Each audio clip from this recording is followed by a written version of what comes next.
দেশের 10টি প্রধান নদীর 15টি পয়েন্টে বিপদসীমার উপর দিয়ে পানি প্রবাহিত হচ্ছে এবং পানি বৃদ্ধি পাওয়ার আশঙ্কা আছে বলে জানিয়েছে বন্যা পূর্বাভাস কেন্দ্র। এছাড়া আগামী 48 থেকে 52 ঘন্টা উত্তর পূর্বাঞ্চলে ভারী বৃষ্টিপাত হবে, ফলে সিলেটে বন্যা পরিস্থিতির আরও অবনতির আশঙ্কা করা হচ্ছে। এছাড়া কুড়িগ্রাম, রংপুরে স্বল্পমেয়াদী বন্যা পরিস্থিতি তৈরি হতে পারে বলেও জানিয়েছে বন্যা পূর্বাভাস কেন্দ্র।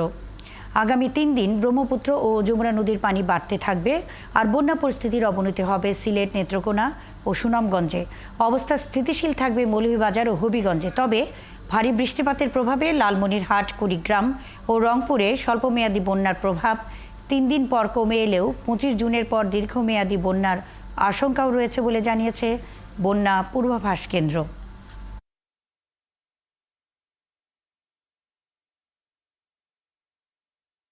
সুরমা নদীর পানি সমতল কিছুটা স্থিতিশীল অবস্থায় আসলেও আগামী 24 ঘন্টায় আবারও বৃদ্ধি পাওয়ার সম্ভাবনা রয়েছে। এর ফলে সিলেট, সুনামগঞ্জ জেলার যে কতিপয় নিম্নাঞ্চলের বন্যা পরিস্থিতি বিরাজ করছে সেটি আগামী 24 থেকে 48 ঘন্টায় কিছুটা অবনতি হওয়ার সম্ভাবনা রয়েছে। দেশের উত্তরাঞ্চলে তিস্তা, ধরলা, দুতুবাড়ি ইত্যাদি নদীর পানি বৃদ্ধি পাচ্ছে, এটিও আগামী 24 থেকে 48 ঘন্টায় বৃদ্ধি পেতে পারে। কুড়িগ্রাম, রংপুর এবং লালমনিরহাট জেলার কতিপয় নিম্নাঞ্চলে একটা স্বল্পমেয়াদী বন্যা পরিস্থিতি সৃষ্টি হওয়ার সম্ভাবনা রয়েছে। আগামী কয়েকদিনের ভারী বৃষ্টিপাত হওয়ার একটা সম্ভাবনা রয়েছে।